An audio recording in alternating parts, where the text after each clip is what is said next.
नेपाल के नागरिक उड्डयन प्राधिकरण ने बताया है कि बुधवार की सुबह काठमांडू के त्रिभुवन हवाई अड्डे पर शौर्य एयरलाइंस का एक विमान दुर्घटनाग्रस्त हो गया, जिसमें एक नाबालिग सहित 18 लोगों की मौत हो गई। नेपाल नागरिक उड्डयन प्राधिकरण के सहप्रवक्ता ज्ञानेंद्र भूल ने बीबीसी को बताया कि विमान में 2 क्रू सदस्य और एयरलाइंस के कर्मचारी सवार थे। नेपाल पुलिस और नागरिक उड्डयन प्राधिकरण के अधिकारियों ने पुष्टि की है कि एक पायलट को सुरक्षित बचा लिया गया है और उसे इलाज के लिए अस्पताल ले जाया गया। शौर्य एयरलाइंस के मुताबिक मृतकों में से एक विदेशी नागरिक था। मार्च 2018 में बांग्लादेश से नेपाल जा रही यूएस बांग्ला एयरलाइंस की एक उड़ान त्रिभुवन अंतरराष्ट्रीय हवाई अड्डे पर दुर्घटनाग्रस्त हो गई थी, जिसमें 51 लोगों की मौत हो गई थी।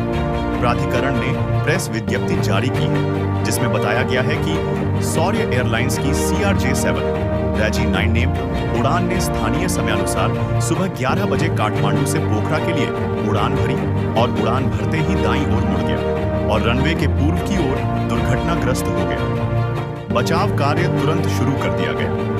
प्राधिकरण ने बताया है कि बचाव कार्य के दौरान आग पर काबू पा लिया गया और 18 लोगों के शव इकट्ठे किए गए और एक घायल व्यक्ति को बचाया गया। प्राधिकरण के मुताबिक इस विमान को वार्षिक रखरखाव कार्यक्रम के तहत उड़ाकर चेक किया जा रहा था। विमान त्रिभुवन हवाई अड्डे के उत्तर पूर्व दिशा में गिरा।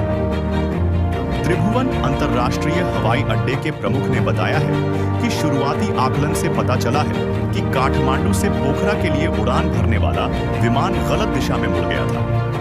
हवाई अड्डे के प्रमुख जगन्नाथ निरौला ने बीबीसी न्यूज नेपाली को बताया, उड़ान भरते ही यह दाईं ओर मुड़ गया, जिसे बाईं ओर मुड़ना चाहिए था। उन्होंने बताया कि हादसे का कारण अभी तक सामने नहीं आया है, वह बाद में आएगा। उन्होंने कहा कि विमान के उड़ान भरने के 1 मिनट से भी कम समय के बाद यह दुर्घटना हुई। निरौला ने कहा, 1 मिनट भी नहीं हुआ था और विमान के जमीन छोड़ते ही हादसा हो गया। इससे पहले शौर्य एयरलाइंस के एक अधिकारी ने बताया कि विमान में कोई आम यात्री सवार नहीं था। उनके मुताबिक विमान सी चेक यानी परीक्षण से गुजर रहा था। हादसे के बाद एम्बुलेंस और दमक्कल की गाड़ियां मौके पर भेजी गई थी। बचाव के लिए नेपाली सेना ने भी एयरपोर्ट पर अपनी टीम तैनात कर दी थी। काठमांडू घाटी पुलिस कार्यालय के प्रवक्ता दिनेश राज मैनाली के अनुसार घायल पायलट को बचा लिया गया है और इलाज के लिए पास के काठमांडू मेडिकल कॉलेज अस्पताल ले जाया गया। एक कैप्टन को बचा लिया गया है और KMC अस्पताल ले जाया गया है। नेपाल पुलिस के प्रवक्ता दान बहादुर कार्की ने बीबीसी को बताया कि एक कैप्टन को बचा लिया गया है और KMC अस्पताल ले जाया गया है।